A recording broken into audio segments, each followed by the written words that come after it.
Thank you, everyone, for joining us today. Joined here by Steve O'Donnell, NASCAR's Executive Vice President and Chief Racing Development Officer. Steve, I'll turn it over to you to share an update with the media. All right. Thanks, David, and good afternoon, everyone, and thanks again for joining us on. I know it's late, but I appreciate everybody jumping on. You know, we've been really candid, I believe, with our intentions of looking at our racing development and identifying possible venues where we could field a specific rules package for each track that we feel will enhance the racing. And earlier today, we informed our competitors that we've updated the rules packages for 4 of those upcoming races, specifically Indianapolis Motor Speedway, Michigan International Speedway, Darlington Raceway, and also Richmond International Raceway. And the decision by NASCAR to add those 4 races to the already planned rules update for Kentucky this week is really coming on the heels of the continued dialogue that we've had with the industry that's been terrific. And so I want to kind of highlight the changes for those rules. And so if you look at the Indianapolis and Michigan packages, we'll be implementing a higher drag package, which will include a taller 9-inch spoiler and a 1-inch wicker bill. And that'll also include a 2-inch splitter, leading edge, and a 43-inch radiator pan. And the tires at both of these events will be the same. We've already worked with Goodyear, so there'll be no changes to the tires that we had in place ready for that event. So again, for both of those, it'll be more of a high drag package. Then when we look at Darlington, the package will be very similar, it's actually the same as we have in Kentucky, a 3.5-inch spoiler and a 1/4-inch splitter leading edge and a 25-inch radiator pan. The difference from Kentucky to Darlington, I think we've all known the tire is not specifically built for Kentucky, but in Darlington, we were able to take the teams to test, and Goodyear's built a specific higher grip tire for Darlington for that race in this package. And then the last one I touched on was Richmond, where we will use a new tire. It'll be a no-zone tread right side tire. So I think all of this shows that, you know, we remain committed to putting the best racing on in the world. And each of these, including Kentucky this weekend, I think shows everybody that we've got several components that make up a rules package each week, and they can certainly be adjusted. And we will do that if we can do something that we believe will improve the racing for the fans at each track. So we've worked with the race teams to ensure that they've been afforded extended practice time at each of the events. And we're also finalizing the event schedules that we'll obviously share with all of you beyond Kentucky for these events. So again, I think it's an example of the industry continuing to be nimble, continuing to be collaborative in an effort to put on the best racing possible for our fans. And we'll continue to have that dialogue as we go forward. But those are the races we wanted to talk about today in terms of what's on the table for NASCAR with those 4 events. All right, operator, if you want to open up to the media, we'll take questions now. Have a good trip. Thank you. The floor is now open for questions. If you do have a question, please press *1 on your telephone keypad at this time. Questions will be taken in the order they were received. If at any time your question has been answered, you can remove yourself from the queue by pressing 1. If you are using a speakerphone, we ask that while posing your question, you pick up your handset to provide favorable sound quality. Again, ladies and gentlemen, if you do have a question, please press *1 on your telephone keypad at this time. Please hold while we poll for questions. All right, our first question comes from Jim Utter with the Charlotte Observer. Please state your question. Hey, Steve. I just wanted to, I think this has been said by somebody previously, but I just wanted to have you touch on it. Is it correct that you are not planning to do any new rules packages for races in the Chase? And if so, why was that decision made? It's a good question, Jim, and I think all options for us are still on the table. Obviously, we want to see what happens at each of these events. Currently, these are just race-specific rules that we're looking at, but no final decision's been made on that. Thank you very much. Okay, our next question comes from Kenny Bruce with NASCAR.com. Please state your question. Hey, Steve, a couple of things. One, I wonder why move forward with Darlington now before seeing the results of Kentucky? Why not wait and see what Kentucky looks like before you all commit to Darlington? And also, you mentioned additional test time for other tracks. Do you mean additional time within the current schedule, or would we look at something like we are for Kentucky, where there's an additional day added? Yeah, Kenny, on the first question about Darlington, the ideal package for us is matching, the tire with lower downforce. And when we looked at the schedule, the most ideal venue for that was Darlington. And so we feel like we had the lead time for Goodyear to come in and built that specific tire. So that's why we moved forward on the Darlington package. And on the second piece, it's around the event. There won't be earlier test dates. It'll be built into the race weekend like Kentucky, right? Where you see Wednesday, we're going in on Kentucky. Michigan, you could see us add an hour, hour and a half practice time. Same thing around Indy. Okay, thanks. Yep.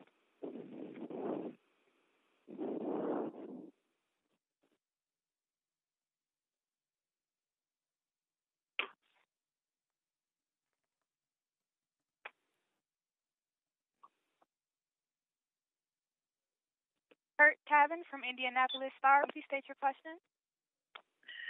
Steve, you touched on that just a little bit. You're considering adding more time at Indianapolis, and then speak to the importance of improving the show at Indianapolis. Yeah, we'll add, Kurt, some more practice time, anywhere from an hour and a half to 2 hours, which will include some additional tires for the race team. So still working through the exact logistics. For us, Indianapolis is one of the marquee events on the schedule each and every year. I think you can see how important it is to our drivers, our race teams, our manufacturers to win that event. So anything we can do to potentially improve upon the race product for the fans, we're going to do that. And I think throughout our dialogue with the industry, we believe that, we've got a package that's going to do just that. So clarify, this is similar to what's going to be used this weekend at Kentucky, or not? No, the Kentucky is a low downforce package. The package that we're implementing in Indy will be a high drag package with the higher spoiler, 9-inch spoiler in Wickerville. Yeah, that's what I thought. Okay, thanks. Yep. Okay, our next question comes from Nate Ryan with NBC Sports. Please state your question.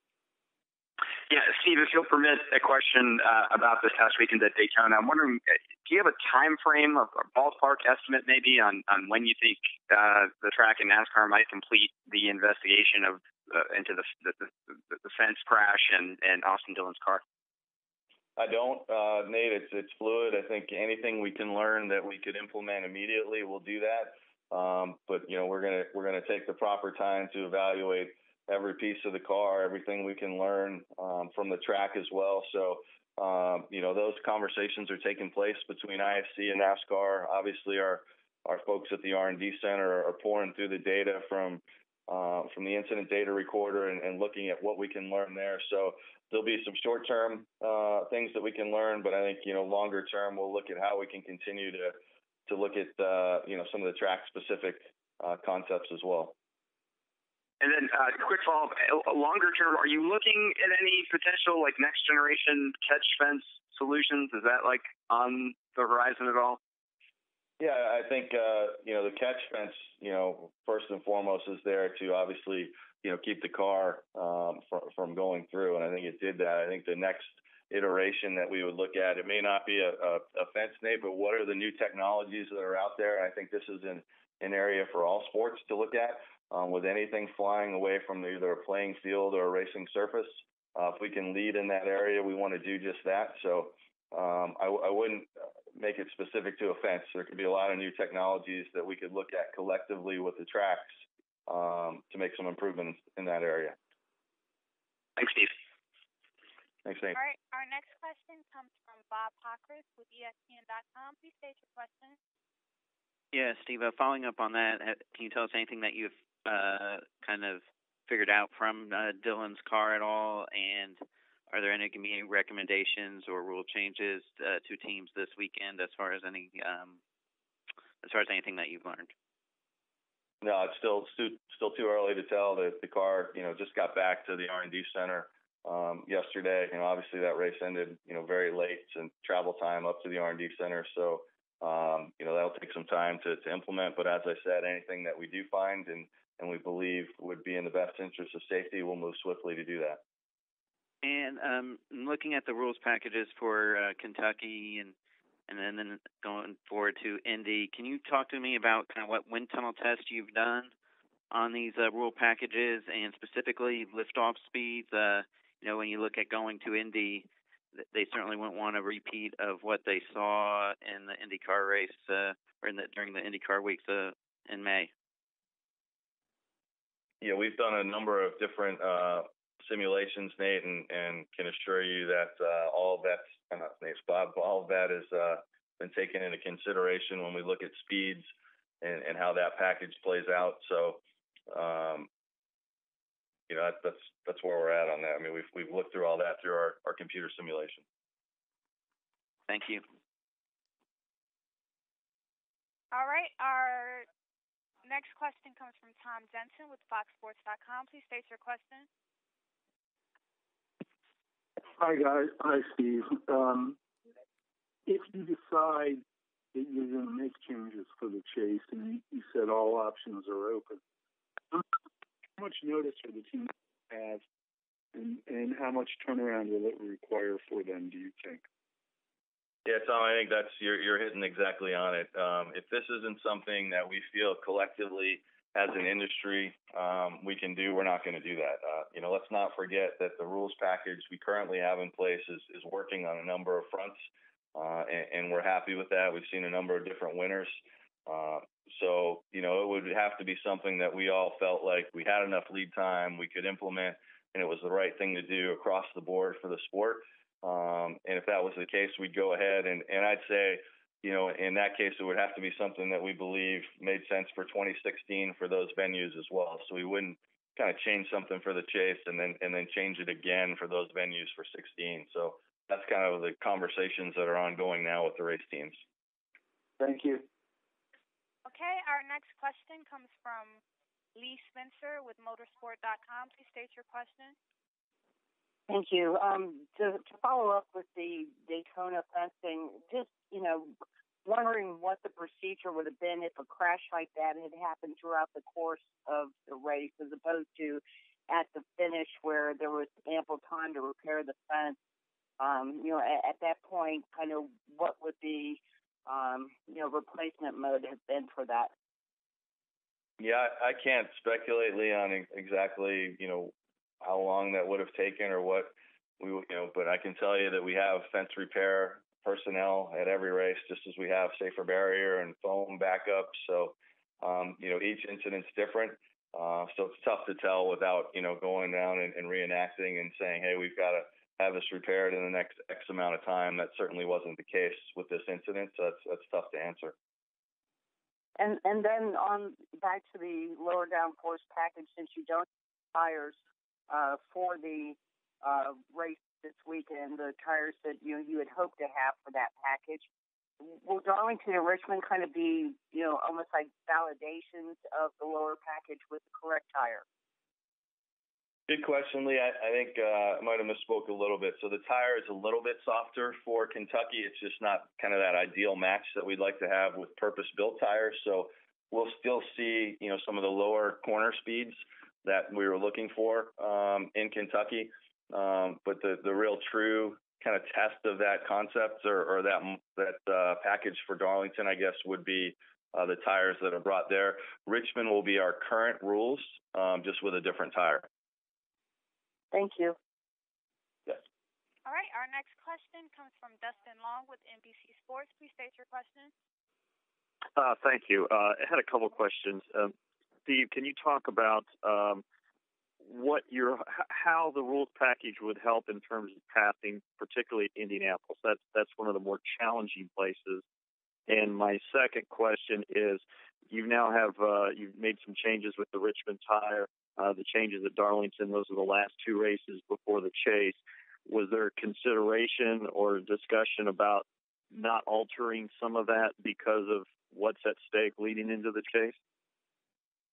Yeah, on the second one, Dustin, there was, but we go back to every race is equally as important going into the chase. And if we as an industry believe we've hit on something that we think can improve the racing, we're going to do that. We've got the smartest folks in the world working on the race cars and the best drivers in the world. So through those conversations, everybody lines up and says, yeah, we can do this. And obviously you've got to have enough lead time to do it. But we did in these cases and felt like we could pull it off and again, put the best events on possible for those races. And what was the first part, Dustin? About Indianapolis. That's a very difficult place to pass. How does this package potentially help that, or how is it going to change things at Indianapolis? Because it's still a narrow track. It's still tough for these cars. It is. When you look at a lot of the data, and obviously you see it play out on the racetrack, but the belief is that the second place car, if they're lined up maybe 2, 3, 4, 5, could have a 5 mile an hour difference between the leaders. So, as an example, if you came out of turn 2 and you had a 4-car length lead, it's the belief that second and third, if they hooked up, could head into turn 3, up on the bumper of the leader and potentially have kind of that more of that slingshot that you used to see and the ability to pass. So, a lot of that, we've got to see in the real world once we're out there at Indy, but that's the effect we believe it'll have. Thank you. All right, our next question comes from Claire B. Lang from Sirius XM NASCAR Radio. Please state your question. Thank you. I have two. One is on what happened at Daytona. The other is on this announcement. So, Steve, first, there's been a lot of rumblings over whether any drivers would be penalized privately or publicly for their comments, specifically Brian Newman. Of course, he was very much full of emotion and speaking his mind, which, happened after a very long night. Safe to say we're just moving forward on that? We're moving forward, other than to say that I disagree with Ryan's comments. We've got people up at the R&D Center who that's all they do is work on safety each and every day, 24 hours a day, and I'm proud of the work that they do. But no, there won't be any fines forthcoming or anything for the drivers. And your comments on this announcement, obviously there's a lot of specifics and a lot of technical items and, writing them all down and remembering them and that sort of thing. So for the broad range for the fans, you mentioned nimble dialogue within the industry. You had a drivers meeting this past weekend. Did this come out of, the conversation with the industry, or was doing it a result of having the quick access with everyone to be able to pass it around? And how unprecedented is it, so we frame it right, that these changes would be made and maybe we wouldn't know all the changes NASCAR was making during the midst of the season? You understand what I'm saying?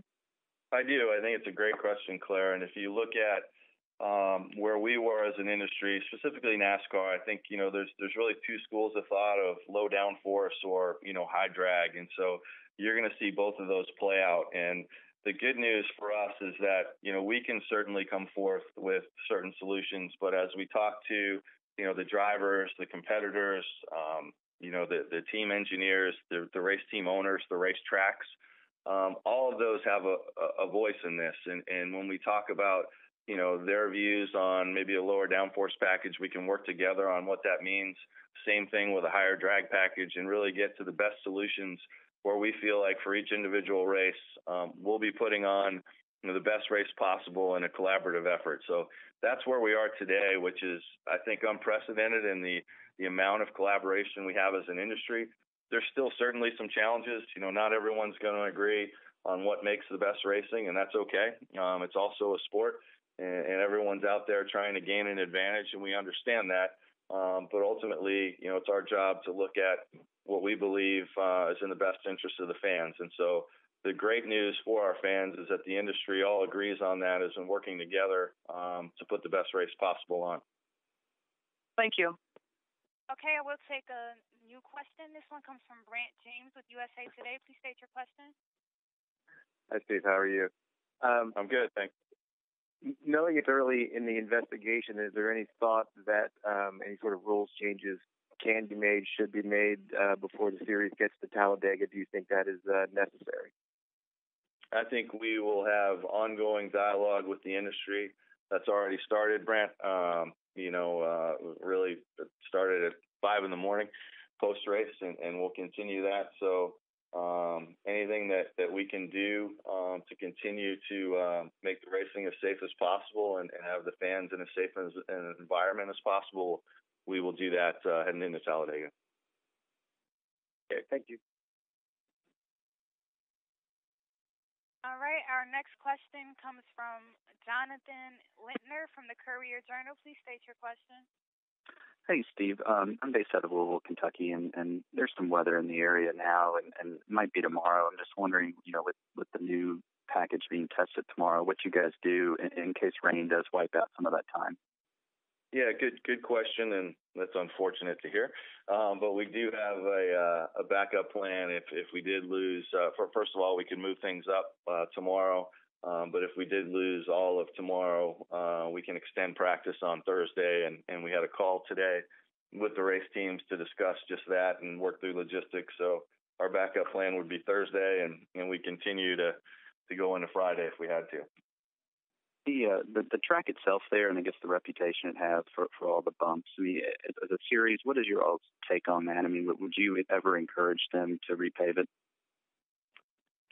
We've certainly had some of those discussions, but I think, each track is unique and it provides some challenges, with tire wear, that sort of thing. So I think it's a characteristic that's unique to Kentucky and certainly for this year, we're comfortable heading in with the race package we have. Thank you. Okay, our next question comes from Rachel Lindsay with Toledo Blade. Please state your question. Yes, my first question is, why was Michigan International Speedway designated for the package update, and what was the feedback on this change from drivers, competitors, from the team owners, and from the track, regarding MIS? Yeah, good question. So when we look at where we could potentially implement a high drag package, and you look at the calendar, certainly Michigan for us stood out as a track where you've got 2 races on the calendar, enabled us to take a look at something, provided everything we needed to implement a high drag package. You had a track who was eager to talk to us about the potential for this as well. So I think everything lined up in terms of the lead time we needed originally to be able to put a rules package like this in place. And then talking to the industry, validating that lead time as well to be able to do just that.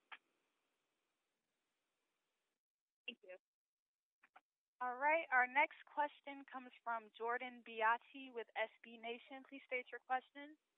Hi, Steve. Wondering if you guys did decide to implement a new rules package for Chicagoland, what is the drop dead date that the teams need to get that new rules? Great question, Jordan.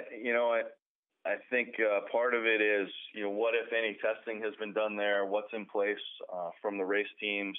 Certainly, I can tell you that Indy for us was a challenge from a timeline, and that's something we're very appreciative of the industry working with us on. I think we'd rather have a little bit more lead time than what we had on that race. So I'd say Chicago, at a minimum of, kind of looking at almost a month ahead of time, being able to implement something.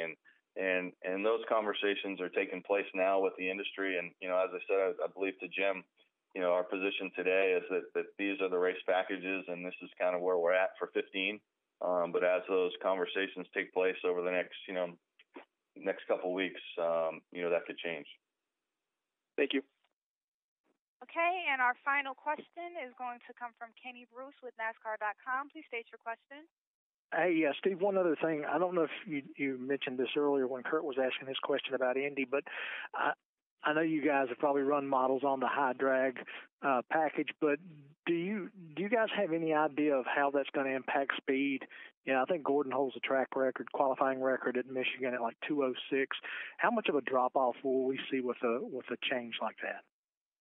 Yeah, you'll see, some significant mile per hour differences. That'll change depending on, single car in the draft. But I think we were looking at over 200 before in the kind of the 191 range that we'd be looking at now, Kenny. So I can get you the specifics, but it was a pretty significant difference in speeds with the package.